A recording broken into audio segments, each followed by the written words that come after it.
సపానపాత్ర ఖడ్గంచ సాక్షమాలా కమండలం త్రినేత్రం వరదం శాంతం కుమారంచ దిగంబరం బ్రహ్మాణి శక్తి సహితం హంసారూఢం సుభూషణం నీలవర్ణ కృపామూర్తిం అసితాంగం భజామ్యహం.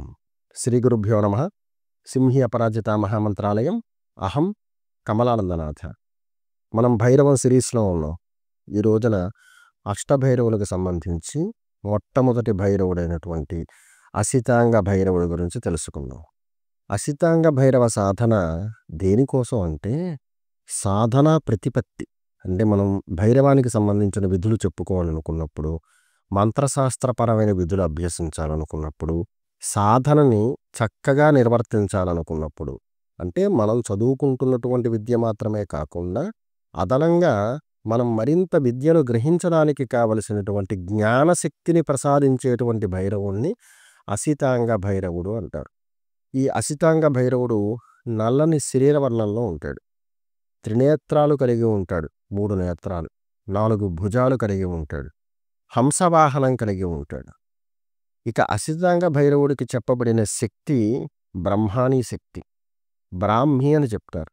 బ్రహ్మాణీ శక్తి అనేది అది బ్రహ్మతత్వం వేరే కదా. బ్రహ్మ విద్యా సంప్రదాయంలో బ్రహ్మగారికి సంబంధించిన తత్వం బ్రహ్మాణే కదా. ఇదేమో రుద్రాంశకు సంబంధించినటువంటి భైరవుల్లో ఆ శక్తి ఎలా వచ్చింది అనుకోవచ్చు. శైవ పురాణంలో ప్రత్యేకంగా భైరవంలో 3 ప్రధాన శక్తులు ఏవైతే ఉన్నాయో అంటే బ్రహ్మాణి, వైష్ణవి, రుద్రాణి 3 శక్తులు ఏవైతే ఉన్నాయో ఈ రుద్రాణిని కౌమారి అని కూడా పిలుస్తూ ఉంటారు. ఈ శక్తులకు సంబంధించినటువంటి అంటే భైరవుల యొక్క 8 మంది భైరవుల యొక్క స్థితి ఏదైతే ఉందో వాళ్ళకి ఆయా శక్తుల్ని ఆపాదించి వారిని మరింత దృఢపరచడం జరిగింది. అంటే ప్రతి పురుషుడికి కూడా ప్రకృతి అవసరం. ప్రకృతి పురుషులు అని చెప్తారు. అలాగే భైరవానికి సంబంధించిన సాధనా క్రమంలో భైరవం సంపూర్ణమైనటువంటి బ్రహ్మచర్యాన్ని పోలినటువంటి స్థితిలో ఉన్నా కూడా వారు శక్తి సహితులై ఉంటారు. ఇక్కడ శక్తి అనేటువంటి మాటకు అర్థం ఏంటంటే వారు స్త్రీతో కలిసి ఉంటారని కాదు, తత్వాన్ని కలిగి ఉంటారని అర్థం. బ్రహ్మాణీ శక్తి అంటే బ్రహ్మాణి ఈ అసితాంగ భైరవుడి పక్కన ఉంటుంది స్వరూపం అని కాదు, ఆ లక్షణాన్ని పోలి ఉంటారు. ఆ తత్వాన్ని వృద్ధిపరుస్తారు. ఆ సాధన చేయడం వల్ల మనలో జ్ఞాన సంపద పెరుగుతుంది. బ్రహ్మాణీ శక్తి అనేది గొప్ప చైతన్యం. ఎటువంటి చైతన్యం? జ్ఞానశక్తిని ప్రసాదించేటువంటి చైతన్యం. అందుచేతను అసితాంగ భైరవుడు బ్రహ్మాణీ శక్తిని కలిగి ఉంటాడు. తత్కారణం చేత మనం అసితాంగ భైరవ సాధన చేస్తే మనకు అమితమైనటువంటి జ్ఞానం కలుగుతుంది. ఎటువంటి జ్ఞానం అంటే సాధనాపరమైనటువంటి శాస్త్ర జ్ఞానం అన్నమాట. దాని తర్వాత మనం అభ్యసించేటువంటి విద్యలు ఏవైతే ఉన్నాయో వాటికి సంబంధించిన సంపూర్ణమైన అవగాహన మనకు కలుగుతుంది. దానివల్ల మనం చక్కగా ముందుకు వెళ్ళగలుగుతాం. బ్రహ్మాణీ శక్తి అనేటువంటిది అసితాంగ భైరవుడికి ప్రధానమైనటువంటి ఒక వరం, ఒక లక్షణం. ఇక్కడ శక్తి ఉంది అంటే శక్తి అనేది ఫిజికల్గా అంటే అందరి దేవతల పక్కన ఒక విష్ణుమూర్తి ఉంటే పక్కన లక్ష్మీదేవి, శివుడు ఉంటే పార్వతి అలా ఉంటుంది కదా. అందుచేతను అసితాంగ భైరవుడి పక్కన బ్రహ్మాణి ఉంటుందేమో అనుకోవద్దు. బ్రహ్మాణి అనేటువంటి శక్తి యొక్క లక్షణం అసితాంగ భైరవుడికి సంపూర్ణంగా ఉంటుంది. ఆ కారణం చేత అసితాంగ భైరవ సాధన చేస్తే బ్రహ్మాణికి సంబంధించినటువంటి జ్ఞానశక్తి ఏదైతే ఉందో అదంతా కూడా సాధకులకు ప్రాప్తిస్తుంది. ఎప్పుడు కూడా భైరవ క్రమాలలో అవి ఏ ఆచారంలో చేసినా కానీ భైరవ క్రమం అంతా కూడా ఒక పద్ధతి ప్రకారం ముందుకు వెళుతుంది. అది తెలియక చాలామంది కాలభైరవం ఒకటే భైరవ సాధన అనుకుంటారు. అసితాంగ భైరవం లగాయతు జ్ఞానాన్ని పెంచుతుంది, స్థితిని పెంచుతుంది. ఇలా ఒక్కొక్క దాన్ని వృద్ధిపరుస్తూ ఒకానొక స్థాయిలోకి వచ్చేటప్పటికి కాలభైరవంలోకి వచ్చేటప్పటికి అంత తీవ్రమైన శక్తిని సైతం మనం తెలుసుకుని నిలువరించగలిగేటువంటి పరిస్థితి మనకు కలుగుతుంది. ఇవన్నీ తెలుసుకోకుండా పూర్తిగా ముందే కాలభైరవంలోకి వెళ్ళిపోతే ఆ భైరవాన్ని ఉద్ధరించడం కష్టం అవుతుంది. ఆ తత్వానికి మనిషి యొక్క జీవన విధానం చిన్న భిన్నం అవుతుంది. అందుచేతనే ముందుగా అసితాంగ భైరవం. ఈ అసితాంగుడు కాలవర్ణంలో ఉంటాడు, దిగంబరంగా ఉంటాడు. సాధారణంగా మనం భైరవానికి సంబంధించినటువంటి ఏ భైరవాన్ని మనం పూజించినా కానీ దిగంబర స్వరూపంగానే పూజించి మనం ఆరాధన చేస్తూ ఉంటాం, అలా భావిస్తూ ఉంటాం. వాస్తవంగానే 8 మంది భైరవులు కూడా దిగంబర స్వరూపంగా ఉంటారు. అయితే వారి దగ్గర వారికి ఏదైతే లక్షణం కలిగి ఉంటుందో, ఒక శక్తిని కలిగి ఉంటారో శక్తి అనే పదం స్త్రీకి సంబంధించింది కాదు, వీళ్ళ పటుత్వం. ఈ పటుత్వాన్ని కలిగి ఉంటారు. పటుత్వానికి కూడా ఒక శక్తిని, ఒక స్థితిని ఆపాదిస్తారన్నమాట. అది ఎలాగనేది ముందుగా మీకు చెప్తాను ఎదరకు వెళ్ళిన తర్వాత. ఇక అసితాంగ భైరవుడు 3 నేత్రాలు కలిగి ఉంటాడు. ఈ మూడో నేత్రం జ్ఞాన నేత్రం అన్నమాట. ఎప్పుడైతే బ్రహ్మాని శక్తి అసితాంగ భైరవుడికి ప్రాప్తించి ఉంటుందో, అసితాంగ భైరవ సాధన చేసేటువంటి వ్యక్తికి జ్ఞాన సంపత్తి వృద్ధవుతూ ఉంటుంది. విచక్షణ తెలుస్తుంది. ఎలా నడుచుకోవాలి అనేటువంటి అంశాల గురించి ఈ వ్యక్తి అసితాంగ భైరవ సాధన చేసేటువంటి సాధకుడికి ముందస్తుగానే తెలుస్తూ ఉంటుంది. అది కేవలం లౌకికమైన విషయాల్లోనే కాదు, ఇందాక చెప్పినట్టుగా శాస్త్రానికి సంబంధించిన అభ్యాసంలో కూడా అసితాంగ భైరవం చేసేటువంటి వ్యక్తికి ఒక జ్ఞానశక్తి అనేది ప్రాప్తించబడుతుంది. అసితాంగ భైరవుడు చతుర్భుజుడు, 4 భుజాలు ఉంటాయి. ఆయన 4 చేతుల్లో అక్షమాల, ఖడ్గము, పానపాత్ర, కమండలం ఈ 4 ధరించుంటాడు. ఎప్పుడూ కూడా నిరంతరం జపవిధిని కొనసాగించేటువంటి స్థితి కింద అక్షమాలను అభివర్ణిస్తారు.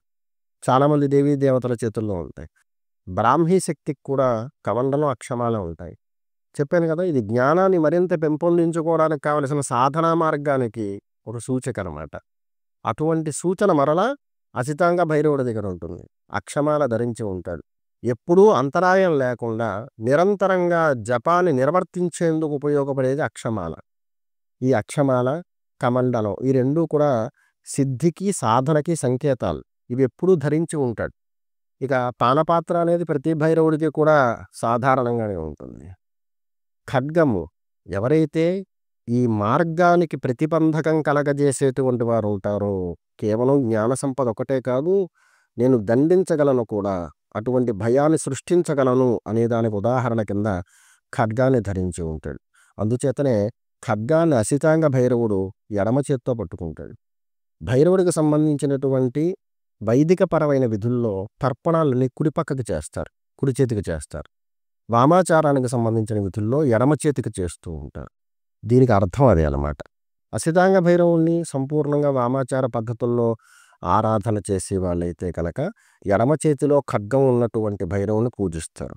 దక్షిణాచార శ్రోత్రియ విధానాల్లో ఆచరించేటువంటి వాళ్ళు కుడి చేతిలో, అసితాంగ భైరవుడికి కుడి చేతిలో ఖడ్గం ఉంటుంది, ఆ రూపంలో పూజిస్తూ ఉంటారు. ఈ 2 స్వరూపాలు కూడా ప్రామాణికమైనవే. మనం ఎంచుకున్న సంప్రదాయాన్ని బట్టి ఖడ్గం అనేది కుడి చేతిలో ఉందా, ఎడం చేతిలో ఉందా అనేది ఆధారపడి ఉంటుంది. స్వామివారు హంసవాహనుడై ఉంటాడు. ఇక్కడ ఒకటి గమనించాలి, బ్రాహ్మీ తత్వానికి హంసకి చాలా దగ్గర పోలికలు ఉంటాయి. అదే వాహనాన్ని మరలా అసితాంగ భైరవుడు అధిరోహిస్తాడు. హంసవాహనం మీద అసితాంగ భైరవుడి యొక్క సంచారం ఉంటుంది. ఆయన దర్శనం కూడా ఆ పక్షి ఏదైతే ఉందో, వాహనం ఏదైతే ఉందో ఆ స్వరూపాలే స్వప్నంలోకి వస్తూ ఉంటాయి అసితాంగ భైరవ సాధన చేసేటువంటి వారికి. అసితాంగ భైరవ సాధన ఈ భైరవ క్రమాలన్నిటిలోకి కూడా ప్రధానమైనది, ప్రథమమైనది. ఈ అభ్యాసం, ఈ సాధనా క్రమాన్ని చక్కగా నిర్వర్తిస్తే తర్వాత చెప్పుకునే భైరవులు ఏవైతే ఉన్నాయో వాటి తత్వాలు చాలా సులభంగా అర్థమవుతాయి. అంటే వాటి ప్రాక్టీస్ ఏదైతే ఉంటుందో సులభంగా చేయగలుగుతారనమాట. అసితాంగం చేయకుండా మనం అంటే ఏదైనా యుద్ధ విద్యలకు సంబంధించిన భైరవాలు చెప్పుకోవడం, సాధన చేయడం మొదలు పెడితే కనుక ఈ అసితాంగ భైరవుల్ని మనం వర్జించాం, మొదట మనం చేయలేదు, మనకి జ్ఞానం ఉండదన్నమాట. అంటే మనం ఏదైనా ఇటువంటి చర్యకి ప్రతిచర్య ఏం తీసుకోవాలి, ఏం సంధానం చేయాలి, ప్రయోగ విధులు ఎలా ఉంటాయి, ఇటువంటి జ్ఞానం మనకు కలగదు. మనకి ఎలా పడితే అలాగా ఆయా విధులు నిర్వర్తించేయడం వల్ల సరైన ఫలితాలు పొందలేకపోవచ్చు. భైరవ క్రమంలో ప్రతిదీ కూడా సున్నితమైంది. ఒక వ్యక్తి తన సక్రమమైన ఆలోచన చేత తీసుకునేటువంటి నిర్ణయాలు ఏవైతే ఉంటాయో అవి సఫలీకృతం దిశగా వెళతాయి. అలా కాకుండా ఒక వ్యక్తి సరైన ఆలోచన లేకుండా వాడికి ఏం తోచితే అది చేసుకుంటూ వెళ్ళిపోతే కొన్ని సందర్భాల్లో ఇబ్బందులకు గురి కావచ్చు. అసితాంగ భైరవ సాధన ప్రధానంగా చేయడం దేనికోసం అంటే జ్ఞానం, ఏ సమయంలో ఎలా మనం ప్రవర్తించాలి, ఏ చర్యకి ప్రతిచర్య ఏది వినియోగించాలనేటువంటి జ్ఞానం అంతా కూడా ఈ సాధన వల్ల ప్రాప్తిస్తుంది. మూలమంత్రాలు గ్రహించి భైరవం చేయలేనటువంటి వారు భైరవ గాయత్రి కూడా చేయొచ్చు. అందుచేతను మీలో ఎవరైనా జ్ఞాన సంపదను వృద్ధి చేసుకుని శాస్త్రపరంగా ముందుకు వెళ్ళాలనుకుంటే కనుక అసితాంగ భైరవ గాయత్రి ప్రతిరోజు ఒక మాల జపం చేయండి, రుద్రాక్షమాలతో 108 సార్లు ఉదయ భాగంలో. ఇంకా అవకాశం ఉన్నటువంటి వారు సూర్యాస్తమనం తర్వాత 108 సార్లు చేయవచ్చు. దిగంబరాయ విద్మహే హంసవాహనాయ ధీమహి తన్నో అసితాంగ ప్రచోదయాత్. ఈ జపాన్ని ప్రతిరోజు 108 చేస్తే సరిపోతుంది ఉదయ భాగంలో. లేదు నేను చక్కటి ప్రేరణ చేస్తాను, సాధారణం కన్నా ఉన్నతమైన ప్రేరణ చేస్తాను అనుకుంటే కనుక సూర్యాస్తమనం తర్వాత కూడా ఒక 108 సార్లు రుద్రాక్షమాల ఉపయోగించి భైరవానికి సంబంధించిన ఏ విధి చేసినా సరే రుద్రాక్షమాలే. చాలామంది కాళీ ప్రోక్తాలు ఇంకా ఈ భైరవ ప్రోక్తాలు చేసినప్పుడు హక్కీక్ మాల అని చెప్తారు. అసలు మనకి మన సంప్రదాయంలో హక్కీక్ మాల అనేది ఎక్కడా లేదు. అది కేవలం కొందరు అన్య మతస్థులు వారు కూడా ఇలాంటి విధులు అభ్యసించేటప్పుడు వాళ్ళల్లో కూడా కాళీ విధులు అభ్యసించి చేసేవాళ్ళు ఉన్నారు. ఈ రోజుకి తాయెత్తులు కట్టి వాళ్ళల్లో కాళీ ప్రోక్తాలు చేసేవాళ్ళు ఉన్నారు అన్య మతస్థులు. వాళ్ళు ఉపయోగించినటువంటి మాల అది మనకి దుబాయ్లో దొరుకుతూ ఉంటుంది ఎక్కువగా, అక్కడి నుంచి తెప్పించుకుంటూ ఉంటారు. మాల కూడా చాలా చిన్నగా ఉంటుంది. దాన్ని ఉపయోగించి చేయడం వాళ్ళ సంప్రదాయం. ఆ సంప్రదాయాన్ని దీనికి రుద్దారనమాట. మనవాళ్ళు దాన్ని పట్టుకొచ్చి ఈ విధులు ఏవైతే ఉన్నాయో కాళీ ప్రోక్తాలు తీవ్రమైనటువంటి విధులు, వీటిల్లో హక్కీక్ మాల ఉండాలి, హక్కీక్ మాల మనం ధరించాలి, దాంతో జపం చేయాలి అనుకుంటారు. అసలు హక్కీక్ మాల లేదు. శాస్త్రం మొత్తానికి కూడా తీవ్రమైనటువంటి సాధన చేసిన, సున్నితమైన సాధన చేసిన, అంటే అత్యంత తీవ్రమైన సాధనకి చాలా సున్నితమైన సాధనకి ప్రామాణికంగా చెప్పబడింది రుద్రాక్షమాల. వైష్ణవ ప్రోక్తాలు ఏం చేసినా సరే తులసిమాల, వైజయంతిమాల, లక్ష్మీప్రదమైన విధులు చేసినప్పుడు తామరమాల, ఇటువంటివన్నీ ఉపయోగించుకోవచ్చు. ఇలా కొత్త కొత్త మాలను మనం సృష్టించక్కర్లేదు. ఇక బ్రాహ్మీయుక్తులైనటువంటి అసితాంగ భైరవుడి గురించి మనం మాట్లాడుకుంటున్నాం కదా. ఇందులో చెప్పబడినటువంటి బ్రాహ్మీ తత్వానికి కూడా 4 శిరస్సులు ఉంటాయి. అంటే సాధారణంగా బ్రహ్మగారికి ఎలాంటి చైతన్యం కలిగి ఉంటుందో, ఎలాంటి ఆకృతి ఉంటుందో అటువంటి రూపాన్ని పోలినటువంటి స్త్రీ కింద బ్రాహ్మీని అభివర్ణిస్తూ ఆవిడికి కూడా 4 శిరస్సులు ఉంటాయని శాస్త్రంలో తెలియజేసింది. ఈ యొక్క భైరవుడితో కూడినటువంటి శక్తి అంటే లక్షణం అని ముందే చెప్పాను. భైరవుడితో కూడినటువంటి బ్రాహ్మి ఏదైతే ఉందో అమ్మవారు, ఆవిడి లక్షణాన్ని కూడా ఉదహరిస్తాడు. చతుర్వక్త్ర షడ్భుజ హంసవాహన సంస్థిత పింగాభ భూషణోపేత మృగచర్మోత్తరీయక వరం సూత్రం స్రవంధత్తే దక్షబాహుత్రయే క్రమాత్ వామేతు పుస్తకం కుండీం బిభ్రతి చా భయంకరం. అసితాంగ భైరవుడితో కూడినటువంటి బ్రాహ్మి 4 శిరస్సులు 6 చేతులు కలిగి ఉంటుంది. ఆవిడ కూడా కమండలాన్ని అక్షమాలను ధరించి ఉంటుంది. లేత పసుపు వర్ణాన్ని పోలినటువంటి మృగచర్మాన్ని ధరించి ఉంటుంది. చాలా సౌమ్యప్రదంగా ఉంటుంది. హంసవాహనాన్ని అధిరోహించి ఉంటుంది. ఈవిడికి నమస్కరించి ఎవరైతే భైరవ సాధన కొనసాగిస్తారో అసితాంగ భైరవానికి సంబంధించినటువంటి పటుత్వం మరింత వృద్ధి అవుతుంది. అలాగే కేవలం బ్రాహ్మీకి సంబంధించినటువంటి ప్రేరణ చేస్తాను అంటే అసితాంగ భైరవంతో పాటుగా బ్రాహ్మీకి ప్రధానంగా నేను ఆవిడ గాయత్రి కానీ ఆవిడ మంత్రాన్ని కానీ నేను ప్రేరణ చేస్తాను అనుకునే వారి కోసం ఇక్కడ బ్రాహ్మీ గాయత్రిని ఉదహరిస్తున్నాను. హంసవాహనాయై విద్మహే స్రువహస్తాయై ధీమహి తన్నో బ్రాహ్మీ ప్రచోదయాత్. ఈ యొక్క బ్రాహ్మీ గాయత్రి అంటారు. ప్రతి మంత్రానికి కూడా సరువులు ఆచరించుకోవడానికి ఒక గాయత్రిని ఉదహరిస్తూ ఉంటారు. అది ఉపదేశం లేకుండా ఎవరైనా సరే చక్కగా ఆచరించుకోవచ్చు.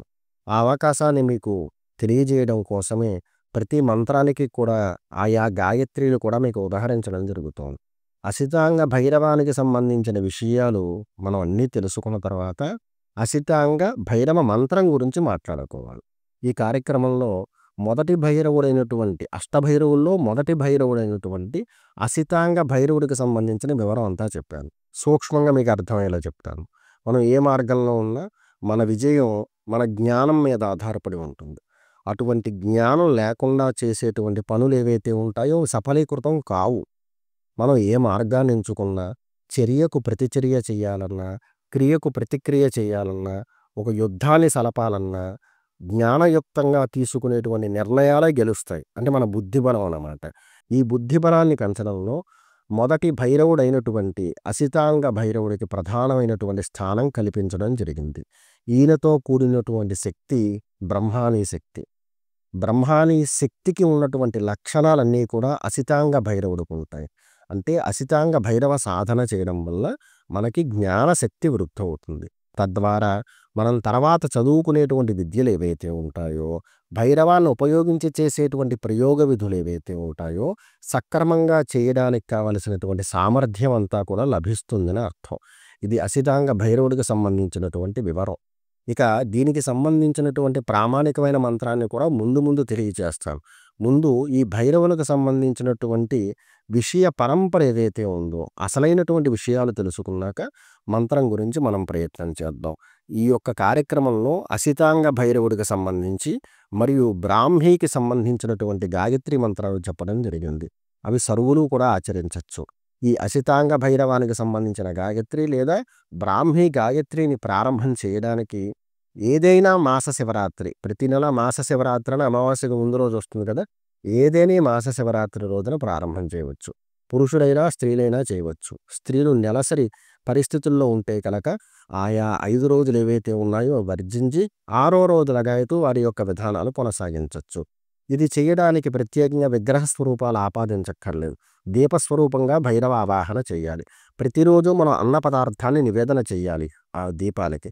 దానిని మనకి దగ్గరలో ఉన్నటువంటి శునకాలు ఉంటాయి కదా, వాటికి మనం ఆపాదించాలి. మరి కాలభైరవుడు కదా వాహనం శునకం, ఈయనకి హంస అని చెప్పారు కదా, శునకానికి ఎందుకు పెట్టాలి అనుకోవచ్చు. భైరవ తత్వాల్లో ఏదైనా సరే ఖచ్చితంగా ఏ భైరవం చేసినా సరే శునకాన్ని ప్రేరణ చేస్తూ ఉంటుంది. అది ఆకర్షణకు గురవుతూ ఉంటుంది. అది మనం పెట్టేటువంటి పదార్థం వల్ల భూతతృప్తిని పొందుతుంది.